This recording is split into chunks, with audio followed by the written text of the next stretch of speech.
বন্ধুরা, আজকে রবিবারে বাজার চলে এসেছে বাড়িতে। দেখো কত রকম সবজি এনেছে।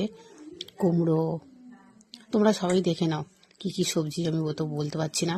ফুলকপি, আর কি রান্না করব সেটা একটা ভাবনার বিষয়। অনেক রকম সবজি আনা হয়েছে। তা দেখা যাক, আজকে রবিবারে বাজার, স্পেশাল মেনু কিছু একটা হবে। তা বন্ধুরা, তোমরা সবাই কেমন আছো? আশা করি ভালো আছো। আর আমার ভিডিওটা যারা যারা দেখছো অবশ্যই একটু লাইক কমেন্ট করে পাশে থেকো।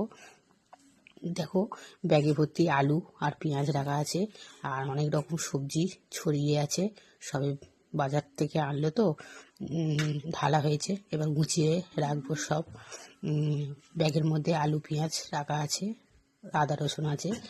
তা আজকে কি মেনু হবে অবশ্যই এখনো পর্যন্ত বলতে পারছি না, তবে ভালো কিছু একটা মেনু হবে আশা করি। ধনেপাতা আছে।